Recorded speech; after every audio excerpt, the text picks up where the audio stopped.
வேல்முருகன் உங்கள் மாநாட்டுக்கு வந்தார், உங்களுக்கு எப்படி இருக்குது? அவர் உங்களுக்காக என்னென்ன பண்ணியிருக்காரு? முதல் விஷயம், அவர் இந்த மாநாடுக்கு, அதுவும் அமைப்பு சாரா தொழிலாளர்களுக்காக மதித்து எங்களோட கோரிக்கையை கேட்டு இந்த மாநாடுக்கு வந்தது மிகப்பெரிய ஒரு நல்ல ஒரு விஷயம். ரெண்டாவது, தொழிலாளர்கள் சம்மந்தப்பட்ட நிறைய விஷயங்கள் அவர் பேசினார். அமைப்பு சாரா தொழிலாளர்களுக்காக எங்களோட கோரிக்கைகள் எல்லாத்தையும் சட்டமன்றத்தில் முன்வைத்து எங்களுக்கான கோரிக்கை நிறைவேற்றுவார்ன்ற ஒரு நம்பிக்கை வந்தது. அவரோட பேச்சையும் ஒரு மகிழ்ச்சியை தர ஒரு விஷயமாக இருந்தது.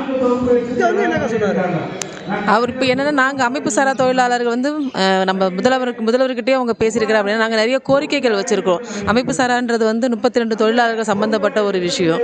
எங்கள் நலவாரிய பாதுகாப்பு பற்றியும் எங்களோட நலன்களை பற்றியும் எடுத்து சொல்லியிருக்கிறாரு. அது சட்டமன்றத்தில் நிறைவேற்றுவாருன்ற ஒரு நம்பிக்கையில் நாங்கள் எல்லோரும் இருக்கிறோம். உங்களுக்கு எப்படி இருக்காது அவரோட வருகை? நான் இது நம்பிக்கை இல்லை எனக்கு ஒரு இது. ஏன்னா நமக்கெலாம் இந்த இதுக்கெலாம் வருவாங்களான்றது ஒரு தானே. ஆனால் அவர் வந்தது மிகப்பெரிய ஒரு விஷயமா இருக்குது. ஏற்கனவே வேல்முருகன் ஐயா நிறைய பேசுவாங்க. அது எங்களோட தொழிலாளர் அமைப்பு சாரா தொழிலாளர்களுக்கு பேச்சுகள் முன்னெடுத்து வச்சு ஒரு காரசாரமாக பேசியிருக்காரு.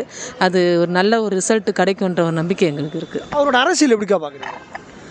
நியாயம்னா நியாயம், தப்புனா தப்பு அப்படின்ற ஒரு பேசுகிறவர். எதுவாக இருந்தாலும் யாருக்கும் பயப்பட மாட்டார். எதுவாக இருந்தாலும் முன்னெடுத்து பேசுகிறவர். எதுவாக இருந்தாலும் சவால் கொடுத்து எதிர்த்து பேசுகிற ஒரு நபராக நாங்கள் பார்க்குறோம். அம்மா, இப்போ மாநாடுக்கு வேல்முருகன் உங்கள் மாநாடுக்கு வந்திருந்தார், உங்களுக்கு எப்படி இருக்குது அவர் வந்தது? அவர் என்ன சொன்னார்? இது வரைக்கும் உங்களுக்கு ஏதாவது ஆதரவு கொடுத்துருக்காரா?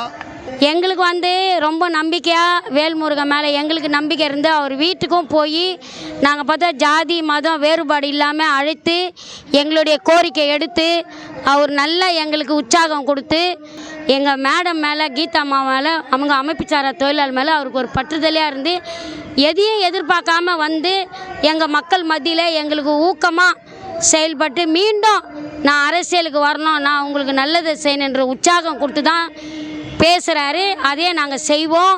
அவரை கண்டிப்பாக வளர்ப்போம். அவருக்கும் எல்லா உரிமையும் எங்களுக்கு கொடுக்கணும்னு நாங்கள் கேட்போம். ஜெயிச்ச பிறகு அவர் கொடுக்கலன்னா அவர் வீட்டிலே இன்னும் அவரை உட்காருவேன். அதனால் நிச்சயமாக எங்களுக்கு வேல்மணி மேலே எங்களுக்கு ஒரு பாறுபாடு கிடையாது. ஏன்னா நாங்கள் ஜாதி மதம் கட்சிக்கு அப்பாற்பட்டவங்க. எங்கள் கீதா மேம் ஒரு 45 வருஷமாக இந்த கட்டிடத்துக்கு இந்த அமைப்புச்சாராக்கு வேலை செய்கிறாங்க.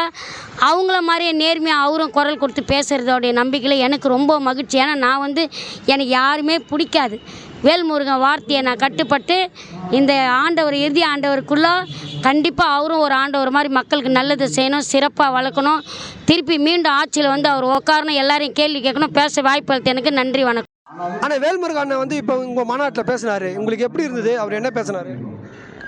நல்லா எங்களுக்கு சப்போர்ட்டிவாக தான் பேசினார். நல்லா தொழிலாளருக்கான உரிமையை அவங்களுக்கு உண்டான சப்போர்ட்டிவ்லாம் நான் பெற்றுக் கொடுப்பேன் அப்படின்னு நல்லா ஆறுதலாக பேசினார்.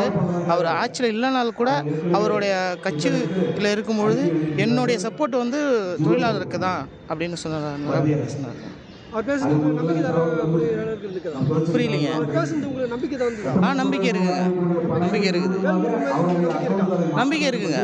அவர் அரசியல் தெளிவான ஆள், நல்லா தெளிவாக அரசியல் பண்ணுவார், நல்ல நேர்மையான ஆள். அவர் அரசியல் எனக்கு ரொம்ப பிடிக்குங்க,